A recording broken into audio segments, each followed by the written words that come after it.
Alright, hi. My name is Ashton Crowder. I am a Business Analytics and Information Systems major, and I'm from Charlotte, North Carolina. So for the rest of the video, I'm going to be in just the desktop mode. So I'm going to switch off the webcam now.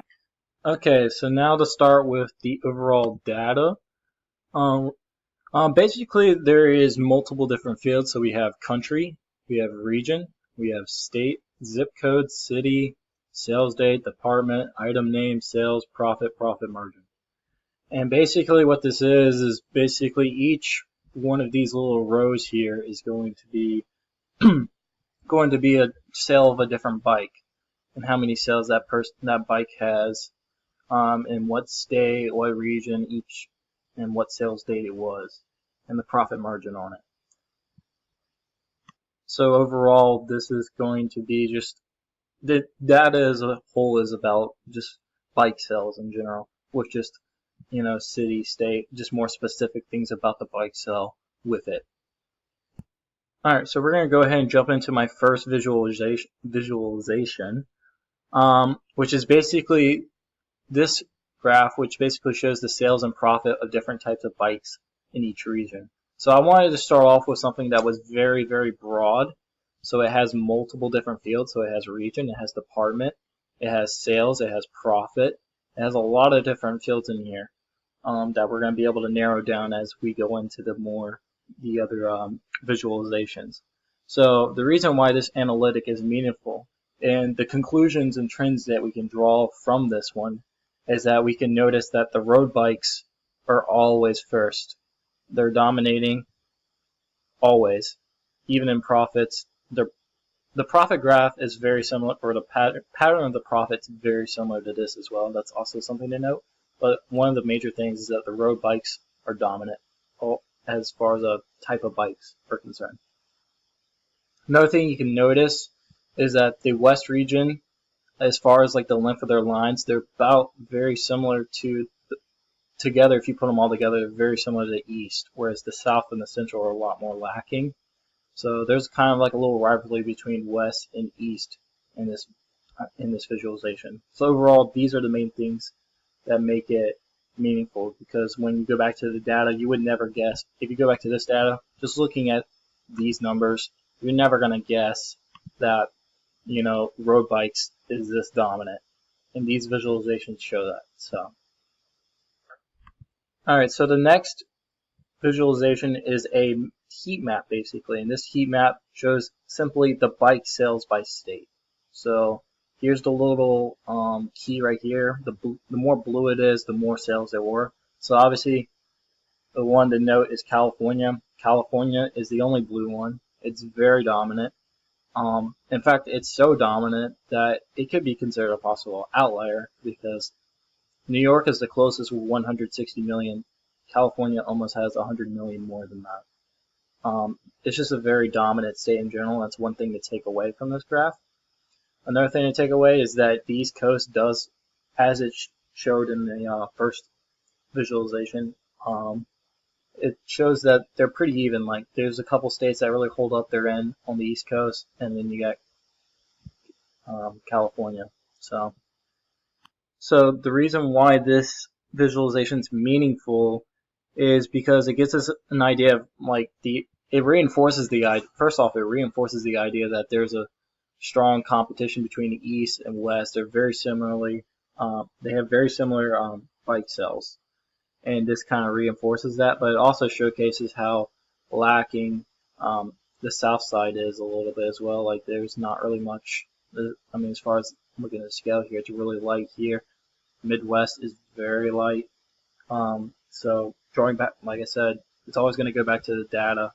Like you're never going to know based on all these numbers and states and cities. You'll never know that it's so dominant unless you actually have a visualization like this, which really showcases that very well. All right, so on to the third sheet, which this one is a very unique one. It's really interesting. Maybe a little bit hard to understand, but I'm going to try to explain it the best I can. Basically, what this is bike sales by department in each state. So the circles represent how much bike sales there are. So as you can see, This one has 75 million. This one has 139 million. So the bigger the circle, the more sales they had. And then you got little ones in here, really tiny ones in here. 4 million, 61,000, stuff like this. And the different colors represent the type of bikes. So the purple ones are mountain bikes. These teal ones is road bikes, and the red ones are triathlon bikes. So a couple things to take away from this. The triathlon bikes are lacking. Like, look how big these circles are. They are not big at all. So it just shows how not insignificant, I guess, but like how lacking triathlon bikes are as far as like just selling them in general. And then you got mountain bikes, which have a couple of nice in states like New York, California, Texas. They are doing pretty well, but look at all these big circles of road bikes, which really like reinforces the idea once more that road bikes are very, very superior, the superior like selling bike in the United States. So this one's a little bit meaningful, very similar in the way that the second visualization is, but this one's a little bit more, you can take away a little bit more maybe with the states and stuff. Like one thing I noticed with the states is that it seems relatively diverse. Like Texas is in the Midwest, Washington is up northwest, Illinois is up in the near the northeast-ish, California west, Pennsylvania northeast, New York northeast. There's a lot of different variety of states being represented here, and so that may suggest that all regions are not exactly the diversity of the regions is not really as bad as we thought it was going to be. So that's something to consider as well.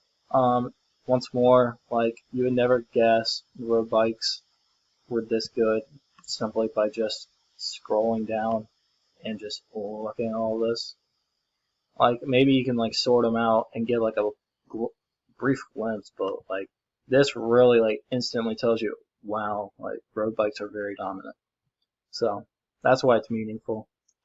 All right, now for the last visualization, which is the bike sales by region and sales date. So I decided to introduce one new field that was not unlike the other three visualization, which is sales date. And the reason why is because I was really curious to see how the different regions were doing based on each year. I felt like, this chart, I mentioned this in my Word document, but it talks a lot, it really showcases how consistent the regions can be, or inconsistent. So as we can see here, 2017 was by far the best year for bike selling. But also you can see like there's a lot of fluctuation for like Central. Like this is almost half the sales. Like that is a lot of fluctuation year to year, in that region, which may suggest that you don't want to have a business there because you don't really want that fluctuation to happen a lot. Whereas the East is fluctuating a little bit too. The only thing that's really that consistent is the South, but they're consistently doing bad, which is not that good either.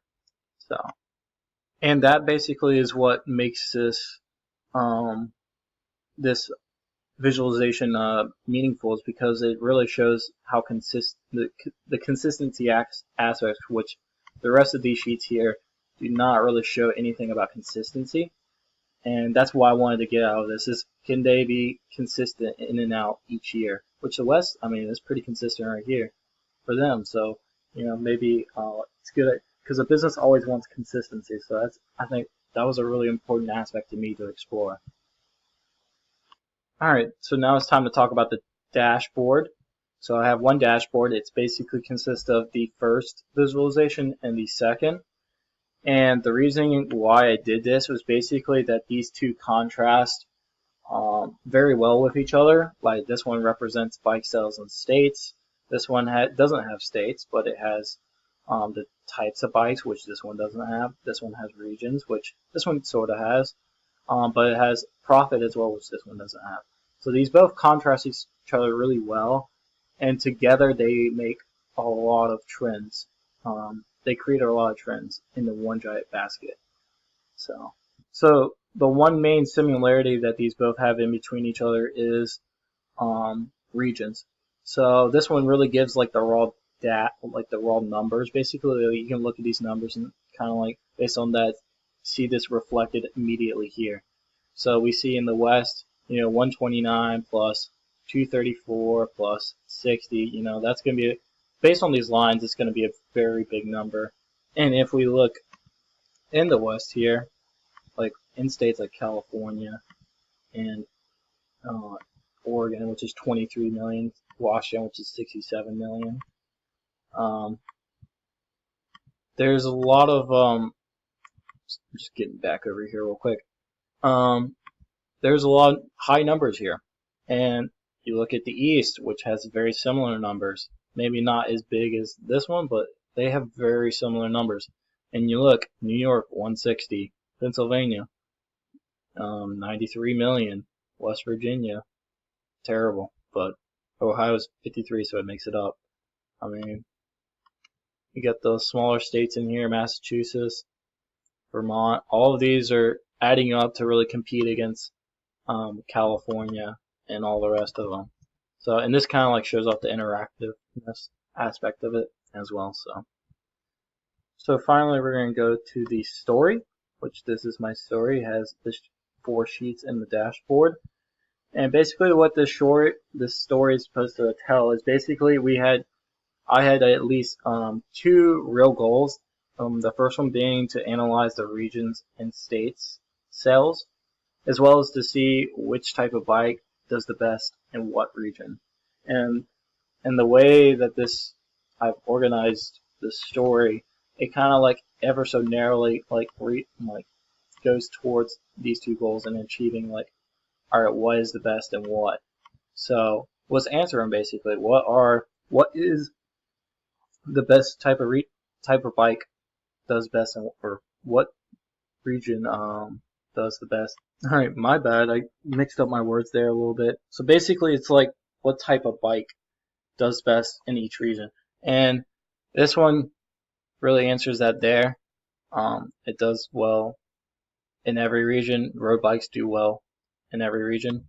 And then I kind of like reinforce this, not in this one, but I reinforce it here as well.